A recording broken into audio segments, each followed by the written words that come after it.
Hi friends, welcome to my channel. నేను ఈ విధంగా మటన్ కర్రీ అనేది చేస్తున్నా. ముందుగా కుక్కర్లో ఒక 3-4 సార్లు మటన్ అనేది కడిగి పెట్టుకోండి. మంచిగా కడిగిన తర్వాత అందులో మటన్కి ఎంత కారం పడుతుందో అంత కారం అనేది వేసుకోండి. నేను మటన్కి సరిపడేంత కారం వేసుకున్నా. కారంతో పాటు కొద్దిగా ఉప్పు, కొద్దిగా పసుపు, కొద్దిగా అల్లం వెల్లిగడ్డ పేస్ట్ వేసుకొని మొత్తము ముక్కలకంతా పట్టేలాగా కలుపుకోవాలి.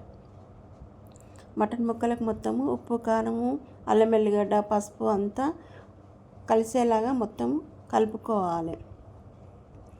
కలుపుకున్న తర్వాత అందులో మనము ఒక చిన్న గ్లాసుడు వాటర్ అనేది వేసుకోవాలి. ఎందుకంటే మనం ముందుగా మటన్ అనేది ఉడకబెట్టుకుంటున్నాము.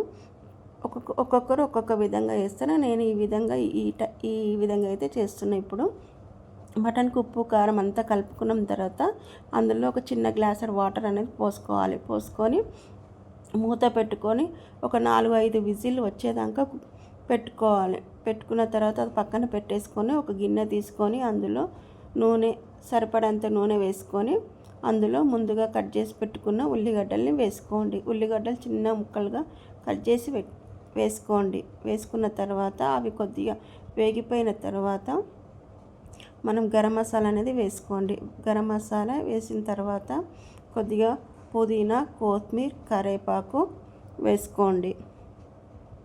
వేసుకొని ఉల్లిగడ్డ బ్రౌన్ కలర్ వచ్చేదాకా వేగనివ్వండి. వేగిన తర్వాత అందులో అల్లం వెల్లిగడ్డ పేస్టు, పసుపు వేసుకొని ముందుగా ఒక 3-4 టమాటాలను గ్రైండ్ చేసుకొని వేసేసుకోండి.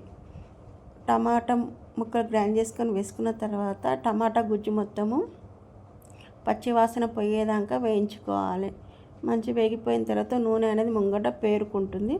ఆ తర్వాతనే మనం ముందుగా ఉడకబెట్టుకున్న మటన్ని వేసేసుకోండి.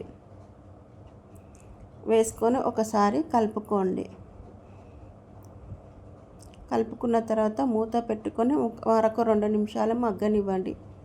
మగ్గిన తర్వాత అందులో కొద్దిగా జీలకర్ర పొడి, కొద్దిగా ధనియాల పొడి, కొద్దిగా మిరియాల పొడి వేసుకొని ఒకసారి కలుపుకొని మూత పెట్టుకొని మరొక నిమిషం పాటు మగ్గనివ్వండి. మగ్గిన తర్వాత మనము అందులో కొబ్బరి పొడి అనేది వేసుకోండి. కొబ్బరి పొడి వేయడం వల్ల టేస్ట్ వస్తుంది, కూర అనేది చిక్కబడుతుంది.